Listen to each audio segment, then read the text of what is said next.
I think the short answer is probably by not going on Oprah and talking about them. I think that's probably the fundamental breach of trust with William, because he never forgave him supposedly for trashing his wife in Spare. He said that Kate was reluctant to lend Meghan her lip gloss and all sorts of other really seismic and important things in a man's life. And if he's almost certainly worried, as I imagine the King is, that whatever they say will then go straight onto breakfast TV. It's thought that the schools have been chosen and that moving preparations are well underway. Megxit is coming to an end. The Duke and Duchess of Sussex are leaving California and are expected to move back to the UK later this month. The Times reports there are no plans to provide Harry and Meghan with taxpayer-funded armed police protection. Here's the PM on what he thinks about the couple's security arrangements. Well, this is a private matter. It's a matter for Harry and for Meghan, and we wish them well in the move that they're making. Well, let's speak to Times columnist Hilary Rose. Hello, Hilary. Hello. It's lovely to see you. I thought we were all under the impression that everything was going so well for them in the United States. Well, we all were, because they kept on saying that it was. Yes. In the 6 years since Megxit, we've heard nothing but what a glorious life they're living there, and how wonderful it is, and how dismal it is when they come back here, and how awful we all are. And they've blindsided us once again by announcing that actually they're coming back. Maybe, I don't know, maybe they looked at the weather forecast and decided it wasn't such a bad punt anymore.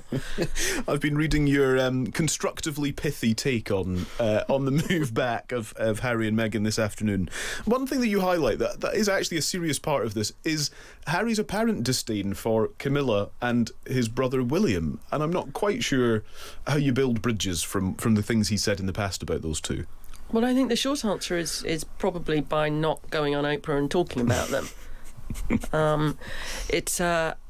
I think that's probably the fundamental breach of trust with William, because he never forgave him supposedly for trashing his wife in Spare. He said that Kate was reluctant to lend Meghan her lip gloss and all sorts of other really seismic and important things in a man's life. And if he's almost certainly worried, as I imagine the King is, that whatever they say will then go straight onto breakfast TV. Yeah. Because it happened in the past. When the King was diagnosed, Harry came over and had half an hour with him, and the next thing you know, he's on American TV talking about how the King was. Yeah. And that's just not how they operate in the royal family, or at least not so openly. No, indeed, and that speaks to the privacy point of all of this as well, which is something that Harry and Meghan have sort of quite overtly asked for, demanded, but then on the other hand, they do all of these interviews, they write all of these books, they launch all of these Netflix series and whatever.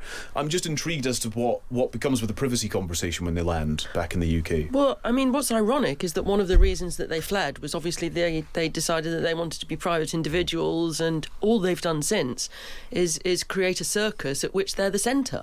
They could have been private individuals, I guess, in California, but then they keep popping up at award ceremonies and saying they're humanitarians and issuing statements about this, that and the other.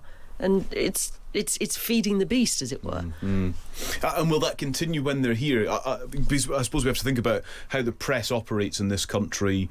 It's probably more tightly regulated than it would be in the US. But then the feeding the beast will continue. Yeah. Well, the British press is a lot more tightly regulated, certainly than it was when Harry was a child. When it was, a free-for-all, and that is long since over. How the foreign press will behave when they're on this in this country, I haven't the faintest idea, but possibly not well. To what extent would you consider their move to America then a failure? Is this an admission that it has failed for them? Yes, definitely on one level, because if they'd cracked it and they were being feted as the Clooneys of the West Coast, then there's no way they'd be coming back. Equally, if they'd managed to earn a living out there, then they did earn a living of sorts, but it wasn't enough to keep a 16-bedroom mansion going, or however many bedrooms the place has got, and they need an ongoing revenue stream. which they failed to get because they're just not really very good at anything. Yeah. They got the headline announcements when they arrived of, Meghan's deal with Spotify for her wretched podcast, and the Netflix deal, whether it was worth 100 million or half that, who knows? But the only thing of any value they took to Netflix was the fly-on-the-wall documentary about themselves. Nobody was interested in anything else they had to say about anything, which was entirely predictable if you weren't quite as self-obsessed as Harry and Meghan appear to be. Yeah. But to create this psychodrama and now come back to the place that they said was the source of all their anguish seems remarkable. It is remarkable. And one of the lines in your column here regards, I suppose, how the royal family will welcome them or not when they come back to the UK. And you've got the model of ignoring the noise from California blows up if Harry and Meghan are effectively standing at the end of the drive with a megaphone. And I like that because how will the royal family deal with them when they are, just up the road? I would imagine they're having a crisis call about exactly this right now, because there is no easy answer. They can't just ignore them. I mean, when things, when they launched a broadside from Montecito, there was always the hope that we might all be asleep when it happened and it might have all blown away in the morning, and they could carry on, doing a walkabout and doing the things that royals do. But it's going to happen in real time now, in Greenwich Mean Time. There's going to be no avoiding it for any of us. Oh, gosh. And they're in a bind, the royal family. Ignoring them isn't an option. The next big thing, I mean, at the moment, I think the King's at Balmoral and William is no doubt, having a hernia in Norfolk over the whole thing. But, that isn't going to end forever. Last forever, rather. Yeah. And Remembrance Sunday will come round. This is it, the protocols. The protocols, and Harry is a veteran. And what's going to happen when he lets it be known through his favoured sources that he would quite like to be at the cenotaph or to lay a wreath? What's going to happen at Christmas? They can't just think, it won't happen because they're living in California, they're a long way away, because now they're not. Equally, they haven't said they're coming here forever. They've just said for an extended period. I mean, the whole thing seems to have been done on some sort of whim, but it can't have been because the kids are enrolled in schools. Yeah. And what on earth they must think about the whole thing. Who knows? What is it that captures us about Harry and Meghan, do you think, Hilary? Because I genuinely think I'm not that bothered by them. Me too. But then this happens. And here we both are. I cannot tell you how much I agree with you. Why does this happen? I don't know. But then, as Stig always points out on the breakfast programme, we'll get texting, why are you talking about these pair again? Well, because you keep clicking on the blooming articles. People are interested. People are interested. People are interested in the royal family, not just in this country, but around the world. Everybody loves a big argument. Initially, it involved, the idea that they were dissing Queen Elizabeth, and you don't diss Queen Elizabeth. And they keep on creating the drama around it. Yeah. We would probably have lost interest years ago if they didn't keep stoking it. Yeah. And I suppose, are they the ultimate kind of, I don't even know, are they the kind of ultimate influencer wannabes or something? Because we often talk about the attention economy, particularly in politics, that there's this real need for Andy Burnham, for the Prime Minister, to be doing TikTok videos and, just keep pumping content out there. It's kind of like Harry and Meghan want to do that, but they're just not very good at it.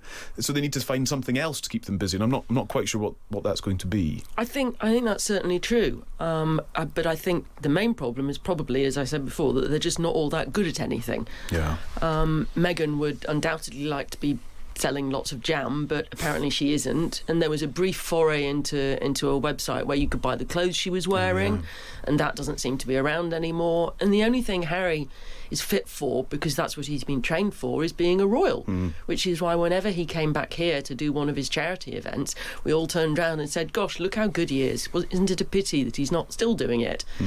Meghan just wants to be rich and famous, as far as I can make out, or indeed anybody else. And the podcast didn't work, the TV programme didn't work.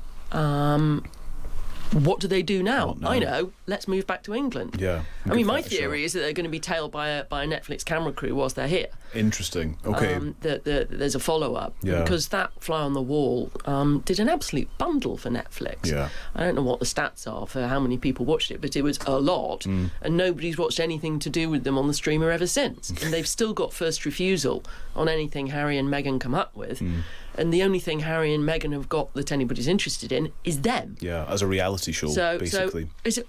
No, I don't know. It'll be sort of, reverse Megxit. Yeah. Netflix devoted 3 episodes to them leaving California in a big huff, and now perhaps they'll be devoting 3 episodes to them coming back from California, possibly also in a big huff. We will find out. Well, we look forward to all of your writing about it, Hilary. Oh, no, that's a pained look. God help us all. Hilary Rose, thank you very much. It's Thank a you. pleasure to see you. Thank you for coming in. Hilary has written in the Times. It is brilliant. You will laugh. You may cry. As you read it and appreciate the reality of what's about to happen as well. That has just been published in the Times Online for you. So go to thetimes.com. It's right there towards the top of the app. Yes, the second article on the Times Live up as well.